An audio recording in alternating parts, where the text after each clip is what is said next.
Uh,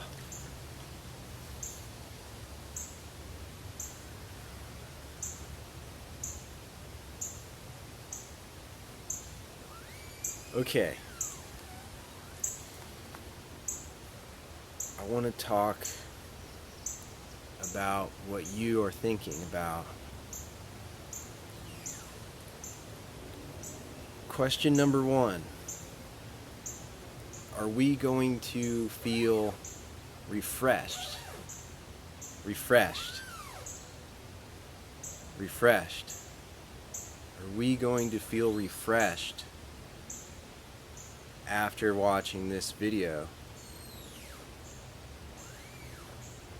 Question 2. The answer to that's maybe.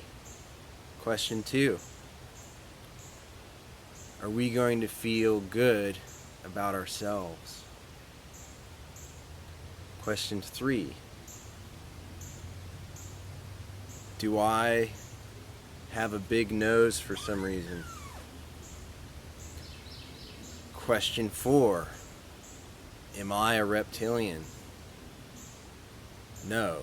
Question 5. Am I sexed out? Not really. Question 6. Who is Satan anyways? Question 7. What is this clairvoyance message all about? Question 8. What am I doing out here in the woods on this day? Question 9. Is there something that I'm trying to tell you? Okay. Should we keep going? You seem a bit apathetic. More so than me. I have a long attention span. And I can focus on things for a very long period of time without being distracted. Maybe I can sit in one spot for 6 hours and not even budge. So I'm not on par with you guys. What I'm trying to say is, where do we begin?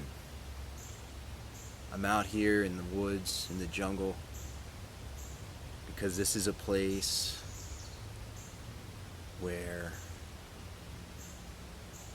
first of all, I'm not being watched by security cameras and loser individuals. Secondly, because it's a spiritual place rather than a mankind construction, humankind construction. And it promotes serenity rather than dizziness. So, because I'm presenting to the world, or those who have access to the oh-so-temporary internet that people believe is some kind of etched-in-stone creation, it's rapidly changing, and mark my words, it won't be around the way it is now. As things are becoming more and more controlled, even though it seems like, yippee, things are so much better now from year to year, and then one year the big clamp comes back out of nowhere, and they think blaming some reptilian monsters is going to solve it. The number one thing that's going to solve your questions is Madame Blavatsky. All the other stuff has tried, but come up short because of religious confusion. But let's back away from the bullcrap topics of politics, religion, society. Nobody cares about those things, and nobody ever did. Epicurus himself, a most certain badass, major power person of the world, and I'm not even talking about anything except truth and love for life and love for the pleasures of real philosophy and real living. There's so many rules that we live by, but for some reason the greatest artists were able to circumvent these things and live without them. So they didn't judge by those things that were judged against them.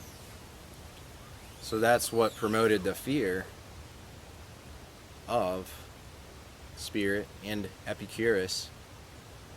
Let's put it in perspective. I know a lot of people don't know Epicurus. They think all the Greek philosophy is just a bunch of stuff with different names. Well, it's not. These are real people in a real world.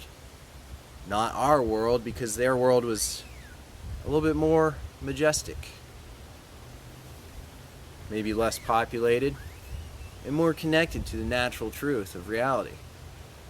Epicurus, where they get the term Epicurean, and it's used mostly in recipe books, was no diet practitioner sort of guy, but more of a badass, more of someone that had wisdom, stature, strength, power, desire to have good times in life, and to live free from society's clamps as much as humanly possible. And they did.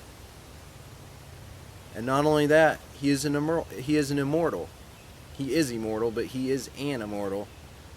Epicurus, the immortal stone of victory and power, a living god of ancient times. And he can be with you at any time.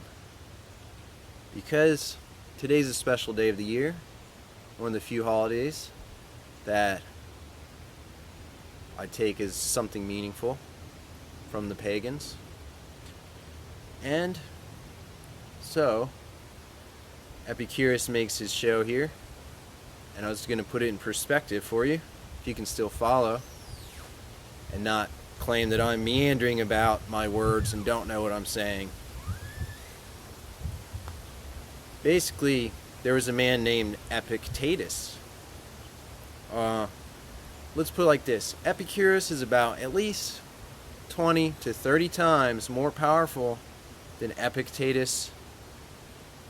And most of the Stoics, in fact, were rip-offs and not true philosophers. Just like today, we have the real people, and then we have knockoffs that try to capitalize and make good for themselves on other people's things. The Stoics were such as that in real life.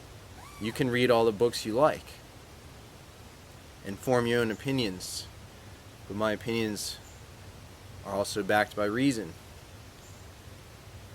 As a Rastafarian once said to me, are you listening? How does the reed suck up the water of the lake and not dry up the lake?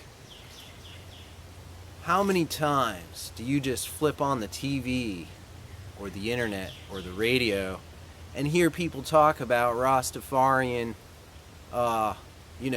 phrases of wisdom? That's only one example. We could go back to Epicurus. He's going to free you from anything. He's going to free you from evangelists. I'm not saying I hate them at all. I'm not saying anything. To me, it's just all empty. Let's go to something full. Let's go to a life where we can have pleasure, we can have freedom, and philosophy. What is the joy of philosophy? That is Helena Petrovna Blavatsky.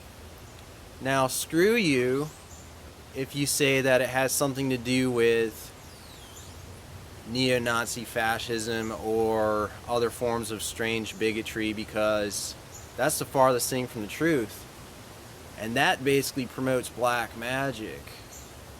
Now, people say, if you harm somebody with magic, that's black magic. Well, no, that's part of gray magic, rather than, say, absolutely white magic, like of Hermes. So you get confused by these things because a dark entity could follow you from religions, and they call them aliens. Not all the aliens are cool, but there are many cool ones, and I'm not claiming to know them all, but if you had any idea and you believe that they need technology to do things, you don't understand the universe.